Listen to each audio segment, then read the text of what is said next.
నవ్య బాలికల జూనియర్ కళాశాల జూనియర్ విద్యార్థులు సీనియర్ విద్యార్థులకు ఏర్పాటు చేసిన వేడుకలు హంగామా ఘనంగా జరిగాయి. ఈ వేడుకలకు ముఖ్య అతిథిగా జగిత్యాల శాసనసభ్యులు డాక్టర్ సంజయ్ కుమార్ హాజరై మాట్లాడారు. లాభాపేక్ష లేకుండా అమ్మాయిల కోసం ప్రత్యేక కళాశాల నెలకొల్పి అతి కొద్ది కాలంలోనే రాష్ట్ర స్థాయి ర్యాంకులు సాధిస్తూ మధ్యతరగతి తల్లిదండ్రులను అందుబాటులో ఫీజులు తీసుకుంటూ హైదరాబాద్ లాంటి ప్రాంతాలకు వెళ్లాల్సిన అవసరం లేకుండా చూస్తున్నారు. కళాశాల కరెస్పాండెంట్ శ్రీపాద నరేష్, ప్రిన్సిపల్ గలిపల్లి ఈశ్వర్ ఆయన అభినందించారు. ఈ సందర్భంగా గత సంవత్సరం మెడిసిన్ లో ఉచిత సీట్స్ అందించిన సరిగిల్ల శ్రేణు, అలాగే కొండగట్టు జయంతిలో సీటు పొందిన ఆరుముల తేజస్విని, ప్రభుత్వ నర్సింగ్ కళాశాలలో సీట్లు పొందిన విద్యార్థులను అభినందిస్తూ 2025-26 విద్యా సంవత్సరానికి నవ్య కళాశాల క్యాలెండర్ ను ఆవిష్కరించి విద్యార్థులను మంచి మార్కులతో తల్లిదండ్రులకు, గురువులకు, జగిత్యాల జిల్లాకు మంచి పేరు తేవాలని ఆయన సూచించారు. మీ నుంచి ఏం ఆశిస్తారు అంటే రిజల్ట్ ఆశిస్తారు. మేము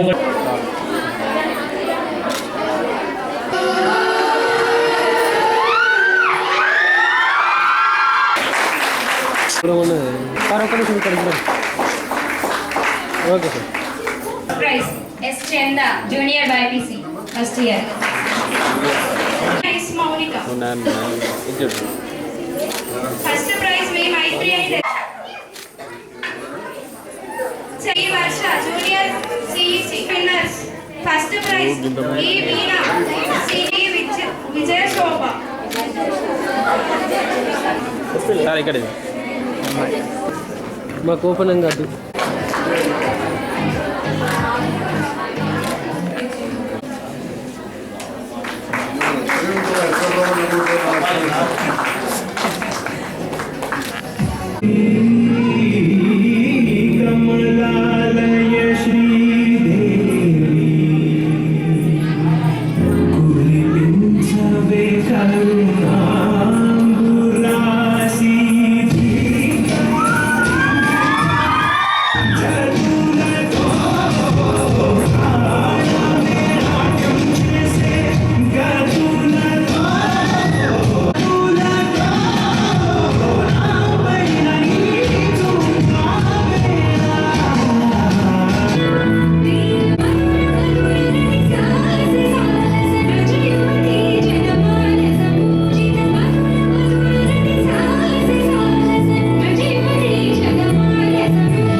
కూడా మన నలంద కాలేజీ మా ఇచ్చినటువంటి ప్రోత్సాహంతోనే డిగ్రీతోనే వస్తుంది. డిఎస్పీ కావాలంటే డిగ్రీ ఉండాలి. సో నేను డిగ్రీతోనే డిఎస్పీ అయినా అప్పుడు కాలేజీలో చెప్పిన చదివిన కలిసి వచ్చింది. అప్పుడు నాకు ఇన్ఫోసిస్లో జాబ్ వచ్చినా కూడా ఆమె వద్ద సార్ నేను ఎంఎస్సీ కెమిస్ట్రీ వెళ్తానంటే ఎంఎస్సీ కెమిస్ట్రీ ఉస్మానియా క్యాంపస్లో చేయమని చెప్పింది మేమే. సో చెప్పారు సార్ వాళ్ళు. ఉస్మానియా క్యాంపస్కి వెళ్ళిన తర్వాత నా లైఫ్ స్టైల్ మారింది. అక్కడ ఉన్న వాతావరణంతో నేను కాంపిటేటివ్ ఎగ్జామ్స్ రాయాలనుకున్నా, కోచింగ్ తీసుకొని నేను సంపాదించిన అని. సో అంటే మేము డబ్బు రూపంలో ఏం ఆశిస్తాం? ఒక గుడ్ విల్, ఒక అప్రిసియేషన్ ఆశిస్తాం. కనుక సార్లు చెప్తున్నారు అంటే వాళ్ళు ఏదో ఆశించి చెప్తున్నట్టు అనుకోవద్దు, మీ మంచి కోసమే చెప్తారు. కనుక వాళ్ళు చెప్పేది వినండి. మీరు ఒక మంచి లైఫ్లో సెటిల్ అయితే అందరికీ గర్వకారణంగా ఉంటుంది. కనుక ఆ విషయాంశంలో మంచి మార్కులతో పాస్ కావాలని ప్రతి ఒక్కరు, మన దగ్గర 100% రిజల్ట్ ఉండాలి. సారు 85 అనేది అన్నాడు, కానీ ఇంటర్మీడియట్ ఇప్పుడున్న పరిస్థితులలో పాస్ అవ్వడం అన్నిటికన్నా ఈజియెస్ట్ ఎగ్జామ్ ఏదంటే ఇంటర్మీడియట్. ఎందుకంటే మీకు క్వశ్చన్ ఆన్సర్ మెథడ్ ఉంది. 10th అట్లుందా? 10th సిసి ప్యాటర్న్ ఉంది. నిజానికి సిసి ప్యాటర్న్లో కరెక్ట్గా దిద్దితే అసలు అది కూడా ఇబ్బందే. కాకపోతే మీకు ఒక అదృష్టం ఏంటంటే సిసి ప్యాటర్న్లో మీరు ఏది రాసినా మార్క్స్ వేస్తారు, వేసేస్తారు. సో ఇది ఆన్సర్ అని ఏముండదు దానికి. ఏదో కొన్ని మ్యాథ్స్, ఫిజిక్స్ లాంటి టిపికల్ ఫార్ములాస్ ఉన్న సబ్జెక్టు తప్ప మిగతా దానికి ఏదైనా మార్క్స్ వేసేస్తారు. కానీ ఇంటర్మీడియట్లో మీకు ఒక ఈజీ ఏంటంటే లెసన్ చెప్తారు, long question, short question, very short question చెప్తారు. అవే క్వశ్చన్స్ అట్లే వస్తాయి, బట్టి రాసేస్తే అయిపోతుంది, సింపుల్. సో మీకు ఇక్కడ ఈజీ ప్యాటర్న్ ఉంది. కనుక మన ఇంత ఈజీ ప్యాటర్న్లో కూడా ఇంకా 85% రిజల్ట్ అనేది ఉండకూడదు. కంపల్సరీ 100% రిజల్ట్ ఉండాలి. ఒకటి నేను ఉద్దేశించి చెప్పేది, నేటి పిల్లలు రేపటి భవిష్యత్తుకు భవిష్యత్తుకు ఉండాలి. కాబట్టి ప్రతి ఒక్కరు కూడా మంచి అలవాటు చేసుకొని, కాలేజ్ అనేది మీ భవిష్యత్తుకు పునాదమ్మా. Only junior college first inter వరకు 10th వరకు చదువుకొని జూనియర్ కాలేజ్కి వచ్చినాక జూనియర్ కాలేజ్ నుండి ఇప్పుడు మీరు అప్డేట్ డిగ్రీకి కావచ్చు, పీజీలో కావచ్చు వెళ్తారు. దాంట్లో ఇక్కడ నుండి మీకు సంస్కృతి, మీ అలవాట్లు మంచిపరుచుకొని మీ పిల్లల అందరూ కూడా మీ తల్లిదండ్రులను ఒక గొప్ప స్థాయిలో ఉంచాలని కోరుకుంటూ ఈ అవకాశం ఇచ్చారు. Thank you. ఇంటర్మీడియట్ అంటే 16-17 ఇయర్స్ ఇండియన్ యావరేజ్ ఉండే అమ్మాయిలు. నేనేమో ఒక కంటి డాక్టర్గా హాస్పిటల్ ఇచ్చిపెట్టి 12 ఏళ్ళు అయిపోయింది దగ్గర. Only I doing surgeries. ఇది రాగానే పక్కన మన నరేశ్వర అంటున్నాడు, మా ఫ్యామిలీకి వెళ్ళి బంధువులు వచ్చి కళ్ళు చూపించుకుంటా అంటుంది, ఎప్పుడు టైం ఇస్తారని పెడతాం. కింద 2 ఆటోల వల్ల కమ్మనూరుకి వచ్చి మా సమస్యలని తొందర రాని చెప్పి ఫోన్ చేస్తారు. అంటే ఇలాంటి కొన్ని ఒక్కొక్క అడుగు చిన్నప్పటి నుంచి చదువుకుంటూ ఆ విద్య లోపల కూడా ఒడిదొడుగు అంటే నాకు ఇంట్లో కష్టాలు లేవు, ఇంట్లో అంతా మంచిదే, కానీ ఇక్కడ ఆలోచన విధానాలు సో చిన్నప్పుడు మంచిగా చదువుకుంటాడు. ఇక నడిలో అతను నడివంతరం సోపతి నడిలో కొద్దిగా డిస్టర్బ్ అయిపోయింది. ఆఖరికి ఏడికైందంటే 10th ఫెయిల్ అయ్యారు. విన్నారా? 10th ఫెయిల్ అయ్యారు. తర్వాత ఇంటర్మీడియట్కి వచ్చాను. సడన్గా తెలుగు మీడియం కలిసి ఇంగ్లీష్ మీడియం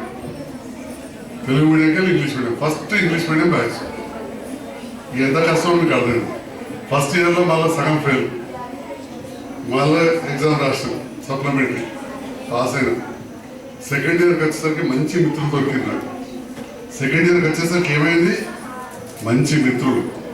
ఇక టీచర్లు అయితే ఎట్లా మంచిగానే ఉంటారు. అమ్మగానే వెనకాలకెళ్ళి మా పిఏ చెప్పాడు, ఇక్కడ షాప్ ఇనాగ్రేషన్ సార్ అన్నాడు. నేను చెప్పిన షాప్ ఇనాగ్రేషన్ మనం పోయినా పోకుండా నడుతుంది. ఈ అంత మంచి ర్యాంకులు సాధించిన పిల్లలు మనకు కనబడతారా? రేపు పాస్ అయినాక పిల్లలు ఎక్కడెక్కడో మంచిగా చదువుకొని ఇక్కడ ఉన్నతంగా పోతారు, మంచి ఉన్నత శిఖరాలకు ఆదరించారు అని చెప్పి నేను ఆకాంక్షిస్తూ మరొక్కసారి మా నరేష్ గారికి, నా సోదర సమానుడు, రాజకీయంలో అందరు సోదరుని అంటాం, అందరు మిత్రుడు, కానీ అందరిలా కాదు. చిన్నప్పటి నుంచి కూడా వాళ్ళ కుటుంబానికి మాకు అనుబంధం. అది నరేష్ గారికి నేను హృదయపూర్వక ధన్యవాదాలు తెలియజేస్తున్నా. ఎక్స్ట్రా కరిక్యులర్ యాక్టివిటీ విద్యాబుద్ధులు నేర్చుకొని పోతున్నారో మీరు నేర్చుకుని పోవడం కాదు, బయట చెప్పాలి. నవ్య జూనియర్ కళాశాల మేము విద్యార్థులు అని కాళ్ళ దగ్గర చెప్పి వేరే వాళ్ళు కూడా మళ్ళీ జాయిన్ అయ్యేటట్టు చూడాలి. Thank you.